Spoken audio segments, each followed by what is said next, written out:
बहुत सारे खट्टे मीठे अनुभवों को पीछा छोड़ते हुए आज हम पहुंचने वाले हैं सन 2025 में। एक ऐसा साल जो ऐतिहासिक वर्ष के रूप में निकल के सामने आएगा वृश्चिक राशि के जीवन में। क्यों और क्या इसका कारण है, इसी को जानने और समझने के लिए आप और हम यहाँ एकत्रित हुए हैं।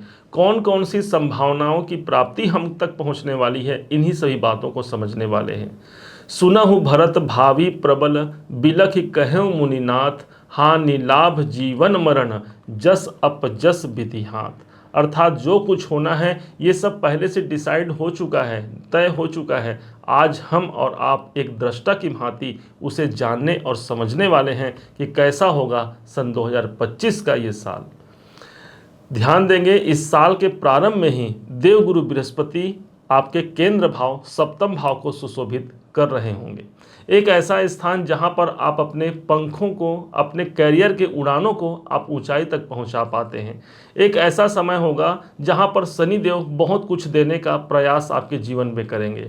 कोई मानसिक अशांतियों से यदि व्याप्त हैं, वहां पर शांतियों का एक शुभ संचार लेकर के ये 2025 का शुभारंभ हो रहा है। 29 मार्च 2025 को एक बड़े ब्रह्मांडीय गोचर के रूप में देखने को मिलेगा शनि का गोचर परिवर्तन। और ठीक 29 मार्च को ही शनि की अढ़ैया से हम मुक्त होने वाले हैं। मानसिक अशांतियों से मुक्त होकर के एक नए जीवन की शुरुआत हम करने जा रहे हैं। शनि देव प्रवेश करते हैं ठीक चतुर्थ भाव से पंचम भाव पर। देवगुरु बृहस्पति की राशि मीन राशि पर इनका गोचर होता है, जो कि आपके राशि से ठीक पंचम भाव का स्थान हो गया। अब हो गया भाई, जितना हमें मानसिक अशांति सहना था, हो गया जितना टेंशन हमारे जीवन पर आना था। अब समय है मेरे जीवन में मुझे प्रोग्रेस करने का। अब समय है मैं अपने आप पर काम करूं, क्योंकि संसार के लिए मैंने बहुत काम कर लिया। पंचम भाव पर शनि का आना आपके मनोरथों को सिद्ध कराता है। अब एक ऐसा ग्रह जो कर्म के कारक हैं, अब काम कहाँ आ गया? पंचम भाव पर। बहुत से ऐसे कार्य इस समय पर सिद्ध होते हैं जो संतान से जुड़े हुए हैं। संतान के कैरियर, संतान की उन्नति, संतान प्राप्ति, ये सब कार्य यहाँ पर सिद्ध होते हैं। आप शेयर मार्केट संबंधी कार्य में संलग्न हैं या फिर शेयर मार्केट में आपने धन लगाया है, शनिदेव पूरे वर्ष भर नहीं बल्कि फरवरी 2028 तक आपके संग संग चलने वाले ग्रह बनेंगे, जो आपके कैरियर का प्रतिफल दिला करके रहेंगे। यही शनिदेव के पास जो दृष्टि है उसके अनुसार 1, 2, 3 इनकी तीसरी दृष्टि आएगी सप्तम भाव पर।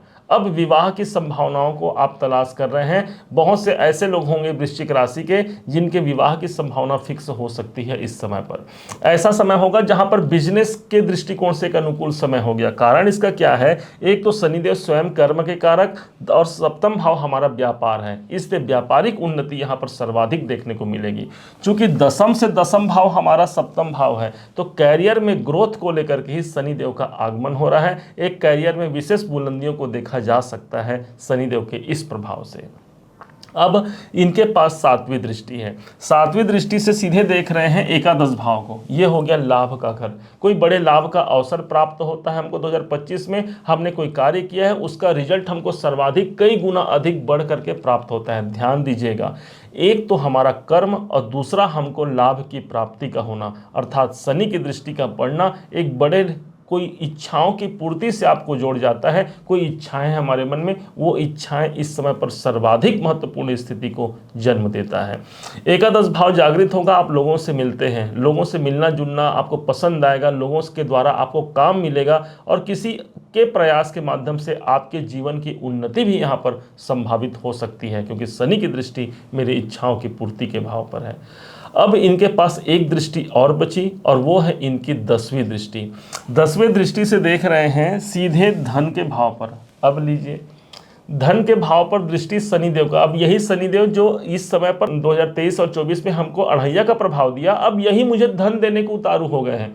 अब धन भाव पर इनकी दृष्टि होना, कोई अच्छे आर्थिक मामले यहाँ पर सुलझ सकते हैं, कोई अच्छे आप धन संग्रह कर सकते हैं। आपका जो सोच होगा इस समय पर धन संग्रह करने का होगा। भाई जितना खर्च करना था मैं कर लिया, अब कुछ धन संचित किया जाए। यही स्थान आपके कुटुंब का कौटुंबिक जीवन यहाँ पर अनुकूल होता है। ध्यान भी रखना होगा हालांकि कि हमारे द्वारा अपने कुटुंब में कोई अशांति कायम न हो। वाणी का स्थान है, यदि आप वाणी से जुड़ा हुआ कोई काम करते हैं, स्पीच से जुड़ा हुआ कोई कार्य करते हैं, तो शनिदेव कर्म के कारक हैं। आपके कर्मों का प्रतिफल आपके वाणी के द्वारा सबसे ज्यादा मजबूती से यहाँ पर मिलने जा रहा है। अब आते हैं देवगुरु बृहस्पति पर। इस ब्रह्मांड का दूसरा सबसे बड़ा गोचर होता है ठीक 2025 के 15 मई को। 15 मई को देवगुरु बृहस्पति सप्तम भाव से निकल करके प्रवेश कर जाएंगे अष्टम भाव पर। अष्टम भाव पर देवगुरु बृहस्पति का जाना यूं तो बहुत अच्छा नहीं माना गया है, फिर भी कुछ आपको संभावनाएं तो देगा। जैसे इस समय पर आप कोई स्वतंत्रता पूर्वक कोई कार्य कर सकते हैं, लेकिन कुछ न कुछ ऐसा लगेगा कि हाँ भाई थोड़ा सा कुछ रुकावट है, कुछ रुकावट कैसे उसको दूर किया जाए।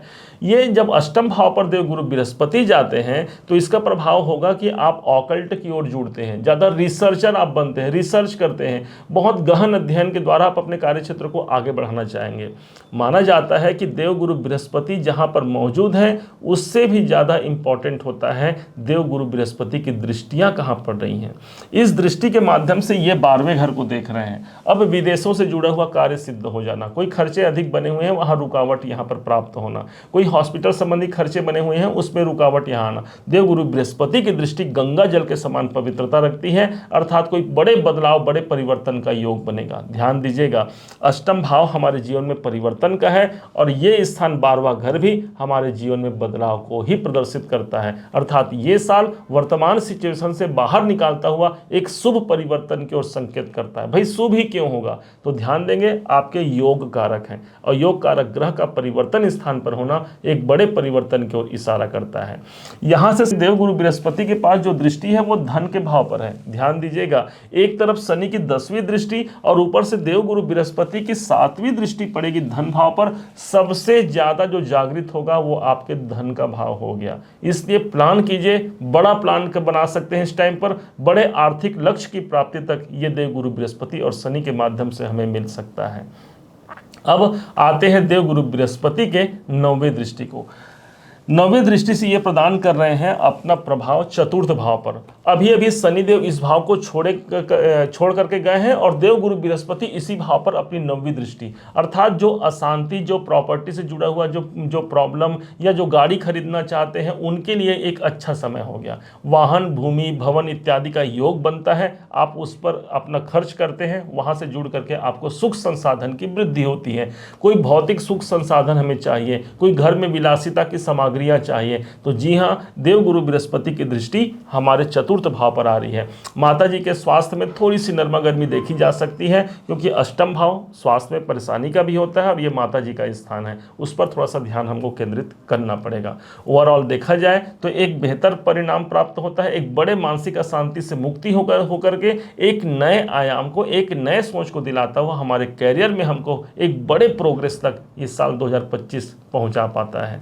उम्मीद है आप सबने इसे समझा, आप सबने इसे जाना है। यदि आपने इसे समझा है, जाना है, मेरे समझाने का प्रयास यदि आपको सार्थक लगा हो, मेरे समझाने का तरीका यदि आपको सार्थक लगा हो, तो हर बार की भांति इस बार भी अपना प्यार भरा लाइक और कमेंट करना कभी मत भूलिएगा। और हाँ, यदि अभी तक आपने चैनल को सब्सक्राइब नहीं किया है, सब्सक्राइब जरूर कीजिएगा। पुनः एक बार फिर आप सभी का दिवस बहुत मंगलमय हो, इन्हीं शुभकामनाओं के साथ। जय श्री राम।